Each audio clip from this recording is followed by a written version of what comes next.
ਹੁਣ ਜਾ ਰਹੇ हैं दरबार ने बाहर और तुसा की आज विजिट कराने आसना इर्द गिर्द जितने भी स्टॉल लगे हुए किस किस जगह चीज़ों ने स्टॉल लगे हैं। लोग अपनी कड़ी कड़ी जरूरत के मुताबिक चीज़ें तो खरीदना चाहते हैं। कुछ तो नजर न्याज नहीं चीज़ें तो मिली और कुछ स्टॉल ऐसे भी लगे हैं कि जो लोग दूर दराज इलाके तो इतने वो इतों यादगार ने तौर पर कुछ चीज़ा ले अपने नालों अपने कार जरूर करने। गर्मी ज्यादा लगा तो आइसक्रीम तुसा इन अंकलों की दसों खाई सकने हो। ठंडी ठंडी जलेबियां बड़ी मज़ेदार ने अंदर आई चुके हैं। तुम देख ही सकते हो खरी दरबार ना एक व्यू देखो खूबसूरत व्यू है। आज तुसा की सारा व्यू कराने आज असा खड़ी दरबार ना देखो जरा नज़ारे आज खड़ी दरबार ने। जी दोस्तों यह देखी सकते हो ये मज़ार है मियां मोहम्मद बख्श साहब। अस्सलाम वालेकुम दोस्तों, मैं हूं इमरान अहमद और आप देख रहे हैं हमारा सोशल मीडिया डिजिटल चैनल रोही टीवी उर्दू। आज मौजूद हूं मैं खड़ी दरबार ने एक आते ने अंदर और सब तो पहले मैं कोशिश की है कि आपने व्यूवर्स के साथ दिखाने लगे हैं। मेरे पीछे जैसे कि तुम देखी सकते हो मियां मोहम्मद बख्श साहब नाम मज़ार है और ज़ायरीन की काफ़ी तादाद है अंदर मौजूद है। दुआ करने पे फातह ख्वानी करनी पे अंदर तो अज असा भी कोशिश है कि अंदर जुले फातह ख्वानी करने हैं दुआ करने हैं और तुसा की असा मियां मोहम्मद बख्श ने मज़ार ना अंदर ना पूरा असा व्यू कराने हैं और फिर इंशाल्लाह उस तो बाद असा कोशिश कर सके तुसा की इसने बाहर ने जितने भी मनाजर है वो सारे दिखाओ और इसने इर्द गिर्द जितने भी स्टॉल लगे वो सारे आज तुसा की असा अपने इस व्लॉग ने थ्रू जरूर दिखाता हूं। सब तो पहले जुलो सारे नाल अंदर मियां मोहम्मद बख्श साहब ने मज़ार ना असा फातिहा ख्वानी करने हैं। ये बाहर से देखी सकते हो एक कब्र जिन्होंने पर मार्बल लगाया गया अंदर रखा गया। हाँ जी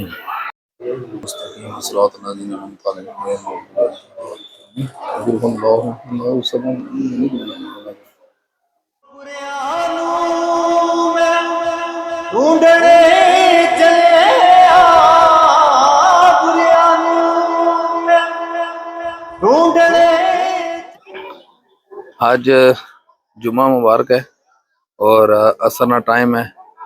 तुम देखी सकते हो कि आज काफ़ी रश है। लोग जड़े ना दूर दराज इलाके तो ज़ायरीन की बहुत बड़ी तादाद होनी है इतने जुमरात वाले दिन भी और बिलखसूस इतवार वाले दिन बहुत बड़ी तादाद होनी है ज़ायरीन। लेकिन आज भी तुम देखी सकते हो कि ज़ायरीन काफ़ी बड़ी तादाद है इतने ज़ायरीन। ठीक है नजर न्याज करने लोग इतने सारे अच्छे थे। बाकी भी तुम किया जैसा बाहर ना व्यू भी कराने दरबार ने और दरबार ने नाल जड़ा ना बाहर नजर न्याज की चीज़ों की नए वास्ते दुकान इतना जरूरत नहीं हर शहर सो के मिली जानी है। अज अस की वो भी दिखाने हैं बिलखसूस इतना हर जगह जगह पर स्टॉल लगे स्टॉलों भी की विजिट कराने और बिलखसूस ये लंगर खाना है इतों जड़ा लंगर वगैरह तकसीम होना जनाब पक्की मकाइया देगा शगा या पानी ना भी नाल निज़ाम है बेहतरीन। बाकी चलो तुम ओवरऑल व्यू तुम करी सकते हो पूरे दरबार ना इंतहाई खूबसूरत व्यू है।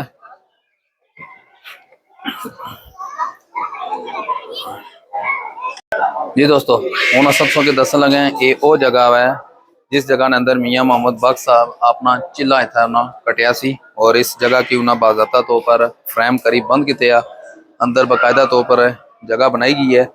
सो कि मैं दसना ये नीचे क्योंकि उसने एक पहाड़ी सी और उसने गिरद जगह मौजूद सी। असा हूँ जा रहे हैं दरबार ने बाहर और तुसा की आज विजिट कराने आसना इर्द गिर्द जितने भी स्टॉल लगे हुए किस किस जगह चीज़ों ने स्टॉल लगे हैं। लोग अपनी कड़ी कड़ी जरूरत के मुताबिक चीज़ें तो खरीदना चाहते हैं।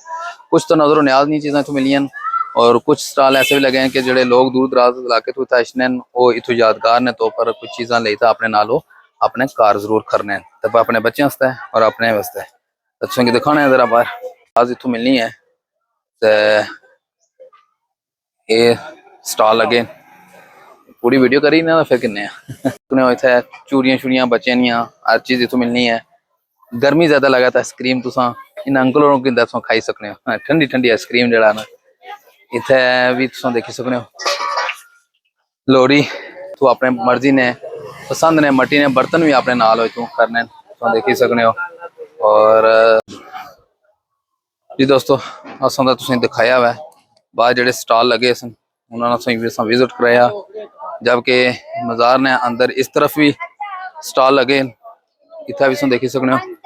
इतना जलेबियां बड़ी मशहूर बिलखसूस क्योंकि दिखाने असा जलेबियां खाने लोहड़ी पूरा हर चीज़ इतों जरूरत नहीं मिलनी है बिलखसूस बच्चों वास्ते चूड़ियां बैग जो भी तुम दिल करना पसंद है तो हर चीज इतों खरीदी सकने हो अपनी मर्जी के मुताबिक। ये अंदर पूरी मार्केट है सो कि दिखाने इतों सो की हर शय मिल सी। बच्चे ने सब खिलौने अगर सो लेते जाना चाहते हो हर तरह का खिलौना भी सो कि इतों जरूर मिल सी।